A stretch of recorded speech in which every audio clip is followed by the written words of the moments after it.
বেশ কিছুদিন ধরে একের পর এক স্ক্রিনশট ফাঁস হচ্ছে তারকাদের। এরই মাঝে এবার অভিযোগের কাঠগড়ায় দাঁড়িয়েছে আয়নাবাজি খ্যাত নির্মাতা অমিতাভ রেজা চৌধুরী। কাজের বিনিময়ে নাকি মডেল ও অভিনেত্রী লামিয়া রহমান মিনুকে আপত্তিকর প্রস্তাব দিয়েছেন এই নির্মাতা।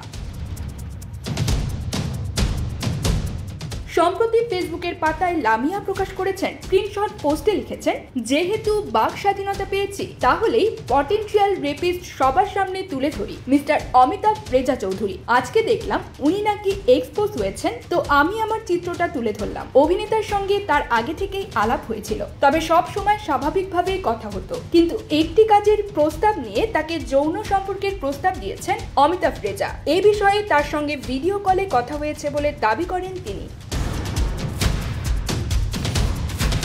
একই পোস্টে নিশা নামের তরুণীও স্ক্রিনশট ফাঁস করেন এই নির্মাতার, যেখানে একই তরিকায় নিশাকে কুপ্রস্তাব দেন নির্মাতা। কিন্তু এই সকল অভিযোগ মিথ্যা বলে দাবি করেছেন অমিতাভ রেজা। এই ঘটনায় নির্মাতার দাবি তার বিরুদ্ধে মিথ্যা অভিযোগ ছড়ানো হচ্ছে।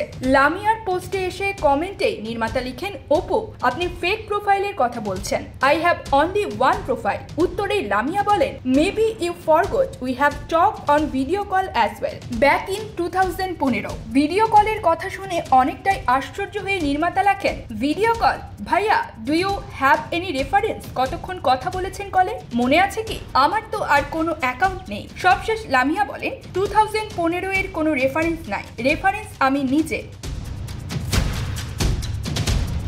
2020 সালে অমিতাভ রেজার বিরুদ্ধে আপত্তিকর প্রস্তাব দেওয়ার অভিযোগ এনেছিলেন সুমাইয়া অনন্যা নামের এক তরুণী, কিন্তু সেই সময়ে সুমাইয়াকে হুমকি দিয়ে নাকি বিষয়টি ধামাচাপা দিয়েছিলেন এবং ফেক আইডি বলে চালিয়ে দিয়েছিলেন নির্মাতা। কিন্তু 4 সেপ্টেম্বর আবারও বিষয় নিয়ে মুখ খুলেছে সুমাইয়া। দীর্ঘ এক পোস্টে সুমাইয়া জানায়, ভয় ভীতি দেখানোর কারণে সব পোস্ট ডিলিট করে তিনি ফেসবুক আইডি বন্ধ করে দেন। পুনরায় সুমাইয়া মুখ খোলার পর একে একে অনেকেই মুখ খুলছেন নির্মাতার বিরুদ্ধে, যার কারণে হইচই শুরু হয়েছে নেট পাড়ায়। কিন্তু ফাঁস হওয়া স্ক্রিনশটে সকল অভিযোগকে মিথ্যা বলছেন Amitabh Reza.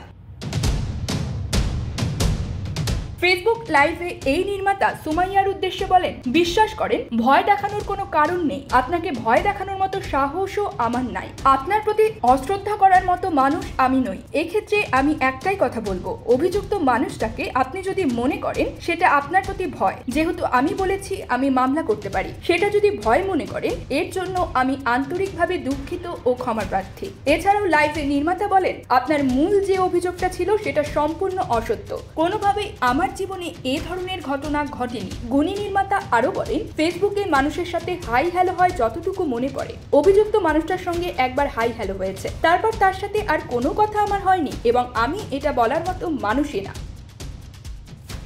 News desk, UKBD Times.